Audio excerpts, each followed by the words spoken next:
Muito bem, voltando à nossa série de mensagens aqui de 5 minutos, nós estamos aí falando sobre navegando pela tempestade, né? Será que esse é o título que eu posso dar?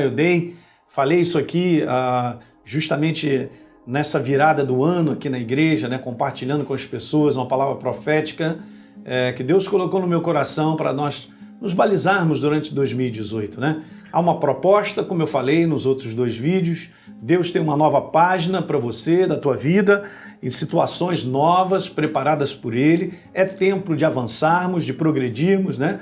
É tempo de crescer. Tem um outro nível em que Deus já preparou a passagem de Marcos, capítulo 4, verso 35 ao 41, quando Jesus entra naquele barco, diz que vamos passar para outra margem, declarou isso, e aí levanta um temporal, uma oposição, os discípulos ficam meio perdidos, pedem ajuda para Jesus, Jesus repreende a tempestade e no final Jesus pergunta, e aí cara, o que vocês fizeram? Cadê a fé de vocês? Cadê um posicionamento que é importante para que a gente possa avançar? Então é tempo de avançar, digo para você, é tempo de avançar mesmo, porque a igreja precisa ir para um outro nível. E às vezes você pode me perguntar, pastor, que sinais que mostram que o tempo chegou?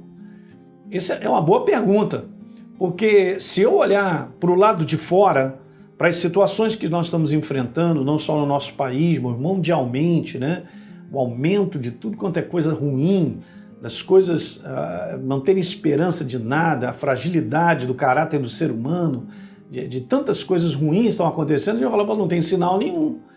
Mas eu quero te falar que não é aí que nós temos que olhar, né? Não tem sinais de melhora em termos de áreas, mas eu quero te falar que se Deus tem uma palavra que nós vamos para o outro lado, porque é uma nova fase, é porque vai acontecer. Então veja, se nada do que a gente vê ao redor melhora, aonde é que realmente então eu tenho que olhar? Eu acabei de te dizer, mas eu tenho que olhar algo que é especial. Eu quero te falar, cara, sobre o que Deus escreveu. Quando Deus escreve algo, você vê, imagine no meio daquela tempestade, os discípulos estão pensando, cara, nós não vamos chegar do outro lado.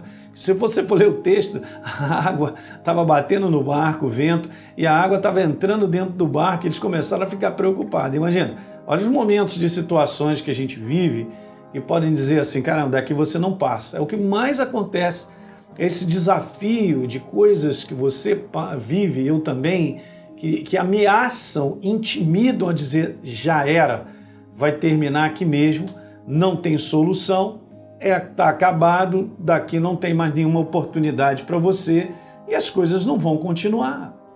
E eu quero te dizer, não há nada mais concreto, verdadeiro e fiel do que Deus escreveu. Então, quando Deus ele dá determinadas declarações, como disse para Abraão, você vai ter um filho e será pai de muitas nações. Gente, Abraão sabia, ele já era idoso e a sua esposa era estéril. O que ele estava considerando? Essa é uma pergunta simples, mas é legal. O que ele considerava para fazer valer toda aquela voz que ele estava ouvindo de Deus? Se ele não pusesse de concreto um posicionamento no que Deus havia dito, ele não geraria aquela criança. É super interessante porque, falando sobre isso, em Romanos capítulo 4, a gente vê aqui um posicionamento bem interessante de Abraão nesse aspecto, porque diz lá, sem enfraquecer na fé, num posicionamento, numa certeza, porque Deus havia dito, a fé, gente, é a base daquilo que Deus escreveu, é a sua promessa, o que Ele disse. Então eu posso chegar e falar, eu creio nisso que você disse, porque Ele é absoluto. Não tem coisa mais fiel do que isso, não tem coisa mais perfeita, absoluta. Então, sem enfraquecer na fé, embora levasse em conta seu próprio corpo amortecido, veja bem, já de 100 anos de idade, e a idade avançada de Sara, no verso 21, não duvidou por incredulidade da promessa de Deus, mas pela fé, ele se fortaleceu, dando glória a Deus, gente. Então ele foi sendo fortalecido pela esperança daquela palavra que Deus havia dito. No propósito de Deus e no plano de Deus, eu digo para mim e para você, é sempre de crescimento, avanço, para nós cumprirmos o que temos que ser cumprido. Então não é uma proposta que vai parar porque o mundo está em decadência. Não é uma proposta que a sociedade está em decadência. Não é uma proposta que vai parar porque, pastor, está faltando emprego, o mundo está em crise. Isso não para o reino de Deus de acontecer. não para as promessas dele, o que ele diz, de serem cumpridas, porque é ele quem vai fazer cumprir.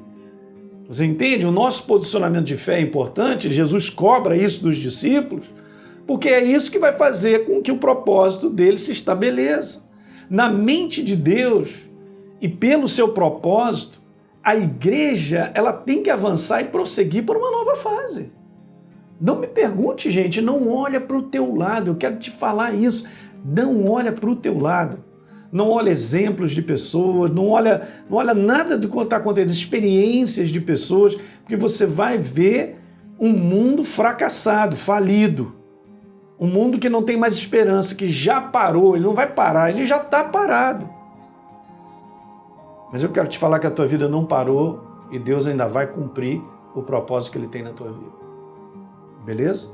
Vamos embora continuar. Presta atenção ao longo dessa série que tem coisas boas que o Espírito Santo vai falar contigo. Ok? Dá uma curtida aí no nosso vídeo, se inscreve no nosso canal e, por favor, deixa um comentário, porque isso é importante para todos nós. Um abraço.